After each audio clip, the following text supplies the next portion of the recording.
C'est bon. Une nouvelle rébellion purement Tutsi Hutu vient de se créer au Rwanda. Mes chers amis, mes chers compatriotes congolais, Ezali Oyabino Mwanamboka Olivier, le communicateur de la République, à chaque fois, il y a tout moment, Tozali Koumé ça toujours, il y a pour informer Bino en temps réel. Ce qui biso to informer Bino te, nani mususu akopé c'est Bino information, ya makambo ya mboka. Na minute oyo boyeba déjà que rébellion est déjà en plein na kati ya Rwanda. Et to koyeba c'est Bino banani bakozala à la tête de cette rébellion. Bonjour, bonsoir, Nabaignon surtout Bazui, Lubaku Malom et Lubaku Malam ya kola na biso na chaîne na biso Olivier les news télévision Nazali Kosenga bino boko ta vraiment ebele bo aimer notre émission et n'oubliez pas de partager notre émission Bisika Bozali kola na biso partout dans le monde. Bandeko Balandi, je pense que l'autre comme peut partager na bino deux sujets à l'ordre du jour. Il y a liboso tokotali sebino à ce qui concerne une rébellion oyo est commis composée na des tribus na kati Kigali. Après la déclaration du président Ndayishimiye ya Burundi devant la jeunesse la jeunesse burundaise,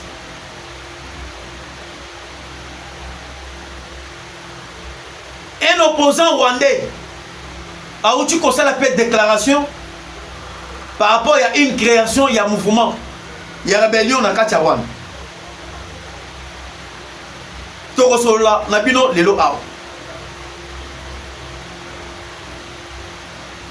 Yami Balé, nous allons parler sur l'interdiction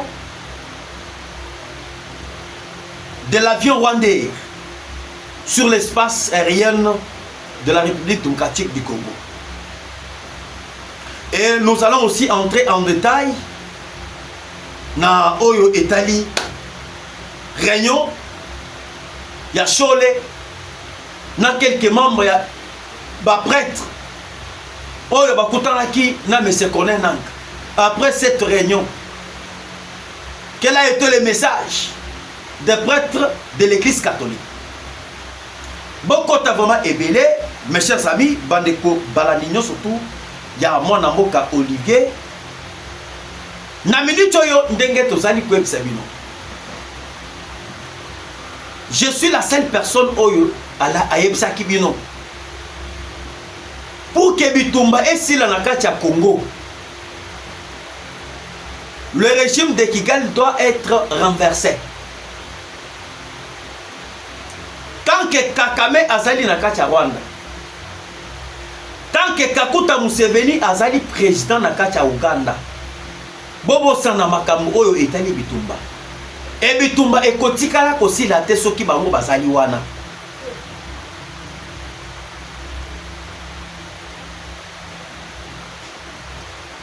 Ndenge boyoka ki pe ancien chef d'état-major général ya armée rwandaise. Alobaki na kati ya Afrique du Sud. Tant que Kakame azali au pouvoir, tant que rébellion ya ba Rwanda ekotité, jamais Kigali est concédé na makambo oyo etali déstabilisation ya est de la RDC. Oui, c'est vrai, parce que na minute oyo batu oyo bazali ko soutenir Kakame ya copier ba minéraux na biso, c'est l'OTAN. Mais comme l'OTAN azali derrière les Rwanda, comme Kakame azali vivant, ba kotikala ko cessé ya copier ba minéraux na biso. Yango tozali ko ebisa bino na minute oyo rébellion et saline.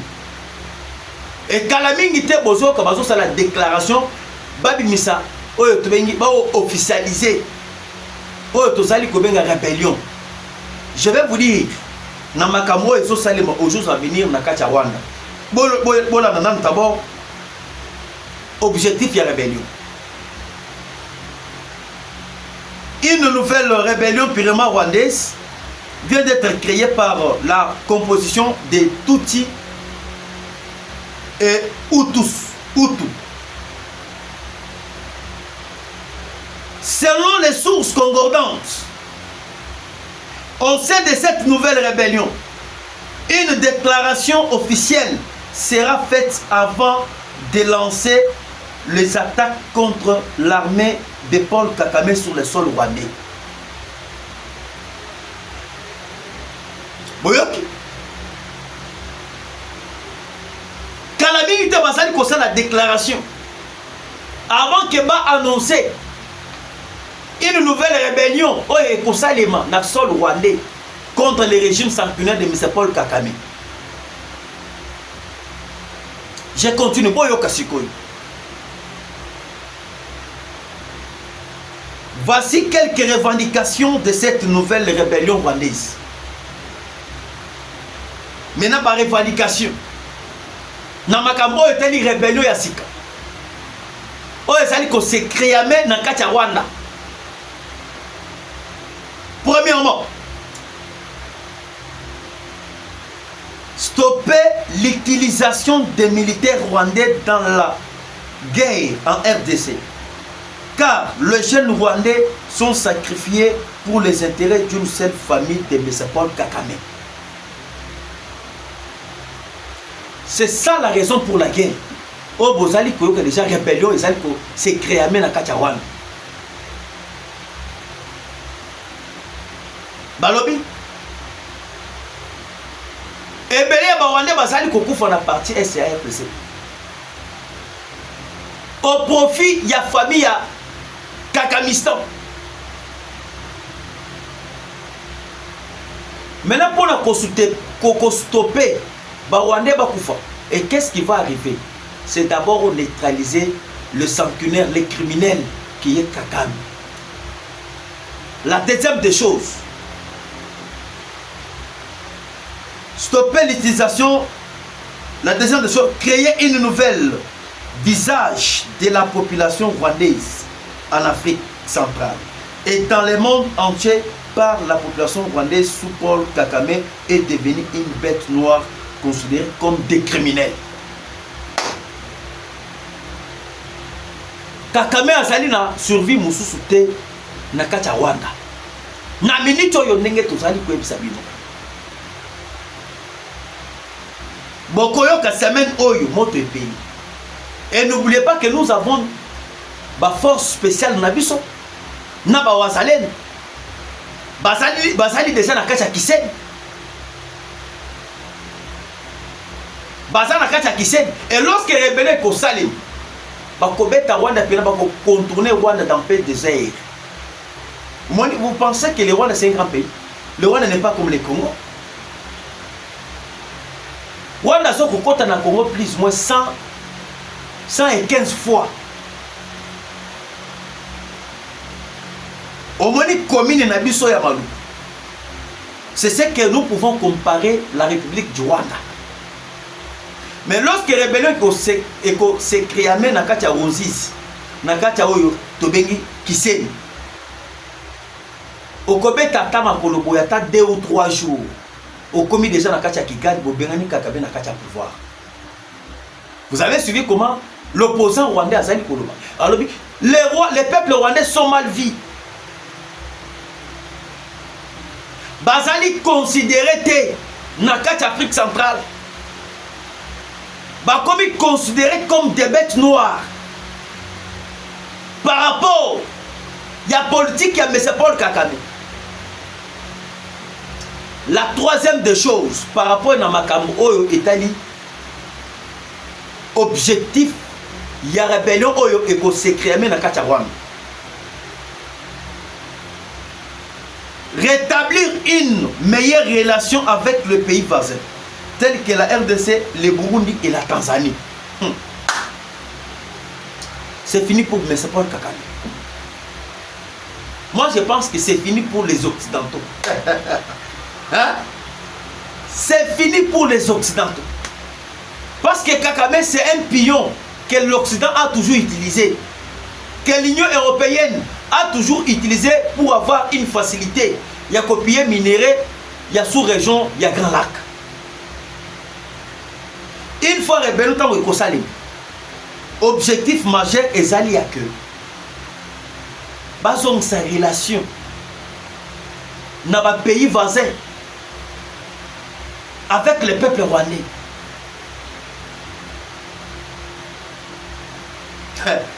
Yango biso toyebisi bino ke bon se laisser te manipuler na makambo Kabila lobby Katumbi lobby baza eloko te. C'est fini pour eux. Tshisekedi est là ici au pouvoir. Tshisekedi va faire beaucoup d'années au pouvoir. Chaque chose a son temps. Ngana ebisaki bino moni na kacha ville ya Goma. Ebele ba kosono la pena minduki. Voilà na makambo oyo bazali kosala ya que non dialogue, négociation, on va faire que non ezali aventure. Vous pensez que Tshisekedi et son peuple oyo ba voter Tshisekedi bazali d'accord dans la négociation, na dialogue? Vous pensez que Tshisekedi va accepter le dialogue? Bazali déjà na faiblesse. Bato bazali ba criminel. Tshisekedi va dialoguer avec eux. On n'est pas encore arrivé sur ces points-là. Avant tout comme on a point, il y a rencontre, il y a nanga. Nazoli nanga d'abord Nathalie Sabino, na étali une nouvelle rébellion où il s'est créé na Kacharwanda. La troisième des choses, selon l'objectif de cette rébellion, libérer la population rwandaise qui est prise en otage par le régime sanguinaire de M. Paul Kagame. Et voilà, c'est fini. Oubliez.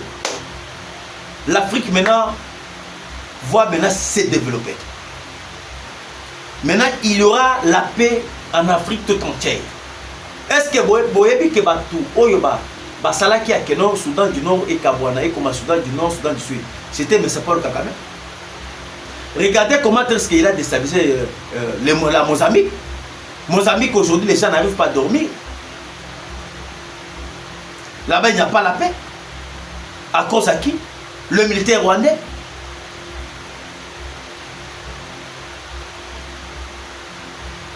J'aimerais vous expliquer très bien. Le seul pays qui protège maintenant les intérêts de France, des États-Unis d'Amérique, c'est les Rwandais. Le seul pays qui reste, c'est que Basali Kosa la pression n'a pas président africain, c'est les Rwandais que vous voyez là. Tu peux imaginer Kagame a commis un sommet, il y a Sadek et Yassé. À côté d'un sommet, tous les présidents vont se tenir debout. Vous savez pourquoi Tshisekedi avait boycotté? Vous savez pourquoi Cyril Ramaphosa avait boycotté cette réunion? Vous savez pourquoi Ndayishimiye et voire même le président Angola avait boycotté ce sommet? Kagame est considéré comme un roi.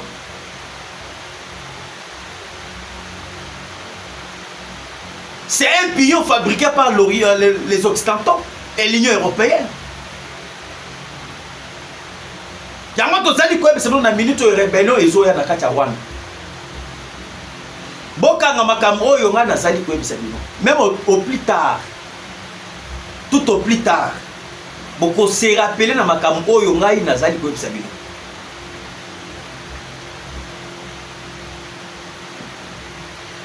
Libérer la population rwandaise qui est prise en otage par les régimes de Kigali.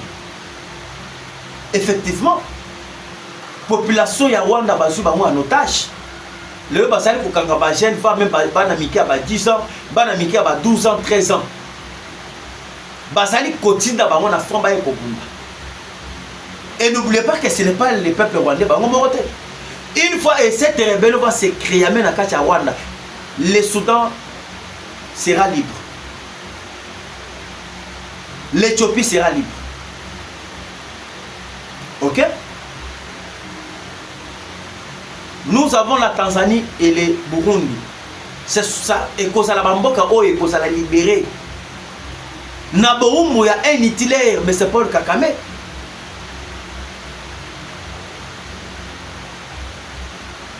Yango Tosali Kweb Sabino Bandeko Balandi. L'opération de l'autodéfense souhaite une bonne réussite à cause de cette rébellion rwandaise qui veut chasser M. Paul Kagame. C'est fini. La page est tournée. Yango sikoyo tosali kuya na lombango ya keto solo mena na bino. Na oyo etali maintenant rencontre ya Nanga et Chole. Chole alobini. C'est aujourd'hui que les Congolais va comprendre que Chole bazali ba pion ya ba occidentaux. Ba Chole batikala jamais kozala pour les Congolais.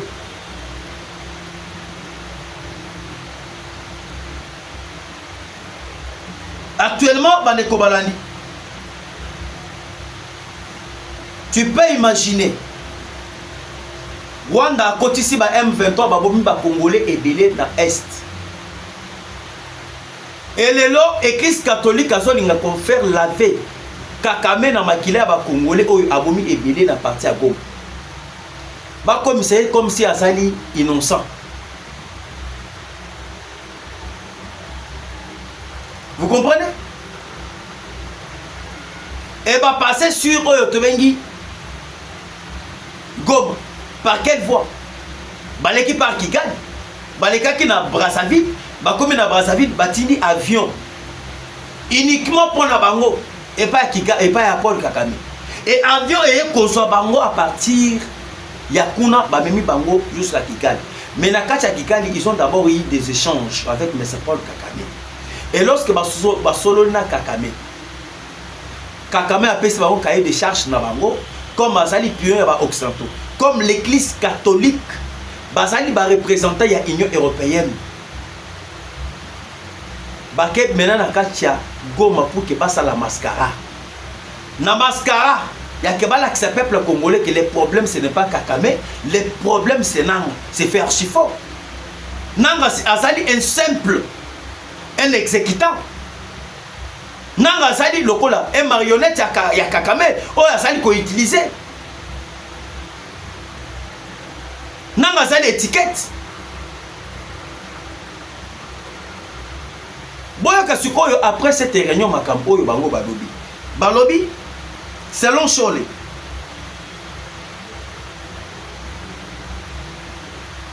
À 16h50 à Goma, la réunion entre la délégation de la SADC et de la CENCO et SCC avec les M23 AFC vient de prendre fin. Et Chole nous dit ceci.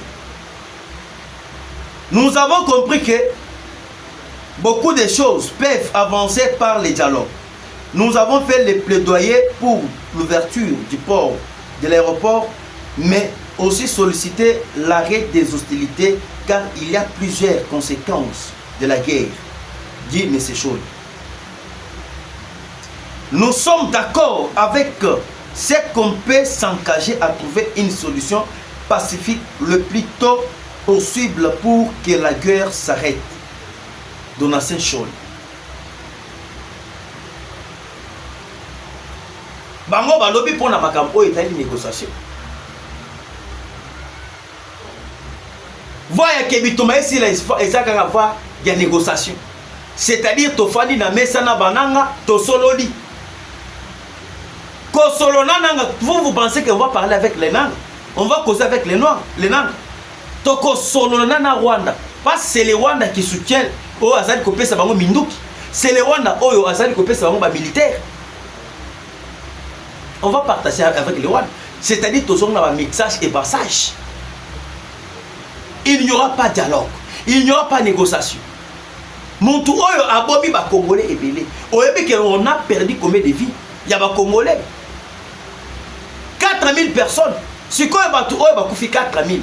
Ne ba trop Chole a quoi c'est ni na famille na bango.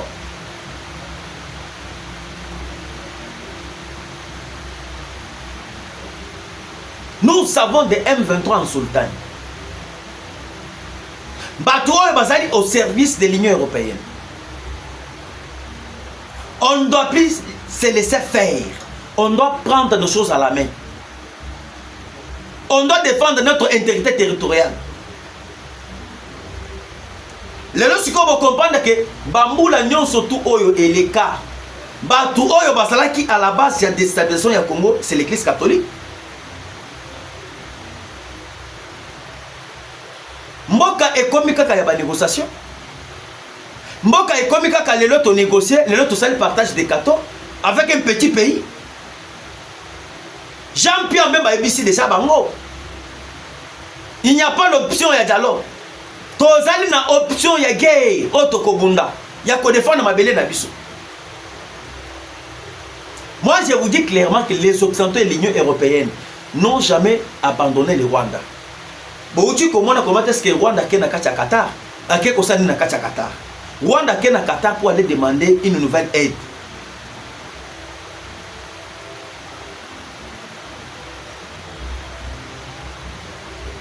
Aimez partager notre émission, Bande Kobalandi. J'ai besoin de vos commentaires et j'ai besoin de vos j'aime partout où vous êtes. Le Congo, c'est pour nous les Congolais et ça sera pour nous les Congolais. Je pense qu'il y a pour le Mingi Bande Kobalandi. Je pense que Tokuta Nabino Balassi. Nous sommes au début. Abonnez-vous massivement sur notre chaîne. Plus 243 89 335 82 51. Tokuta Nabino Balassima. Bye. Caméra, ça c'est le Congolais depuis Babotola Bunagana. Ou à Kendana Bunagana, ça a 3 jours na Bunagana. Et vous allez me dire que na Bunagana, caméra Zagi sécurisé par NAT. Azala qui sécurisé par Banat. Caméra c'est malin. Caméra bimia wa yebisi biso que non chef de l'état a ponaki ngana za la candidat assemblée nationale a yebisa ki nga 2 mois quoi. Mais le chef de l'état to monaki na sénat. Erba candidat ba bimi na sénat. Chef de l'état a telemi a lobi que candidat na ye na président ya sénat ezali sama lokolo. Chef de l'état lo baki ngwa machaki ba mona ye. Mais si ko na kati assemblée nationale, chef de l'état bandaki ko banga mboso ou bien ko banga bati pona ko yebisa bango ke candidat na ye eza Vital Kamerhe. Et puis andima bakende na primaire ba député bakende ko kabola bango ba pona candidat ya union sacrée. Mais aujourd'hui omoni basango batelemi bakeye pas chef de l'état ko yebisa ye que non il fallait Kabila azonga Katumbi azonga nanga pe aya tovanda na table bo solola. Oui, l'idée est bonne. L'idée ya ba Congolais ba vanda wa solola eza idée ya mabete eza idée ya bien. Mais sikoyo pourquoi bokonika ka nanga oazobo ba Congolais à l'est de la République nanga o azali copier ba Congolais église catholique bokoki kotika biso bokoki kotika Congo to vanda na kimia te église catholique bokoki kotika biso to vanda na kimia te.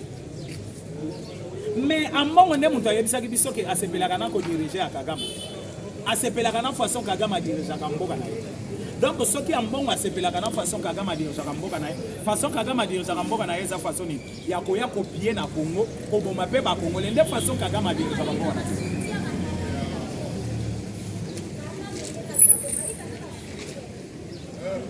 Et vous comprenez que caméra beti borwana na kati assemblée nationale pour atomboki saba Congolais, mais à comprendre que makambo yo ye aluki et baluki contre ye moko batumbi ba parti na ye na est nyonso parti ya INC ba siège nyonso na Kisangani batumbi na Bukavu batumbi na Sud Kivu batumbi Sud Kivu pa na bango batumbi PPRD INC batumbi biloko na bango nyonso et pas bandeko na ye à est de la République. Parce qu'ils ont compris que Kamerhe c'est malin. Kamerhe c'est malin.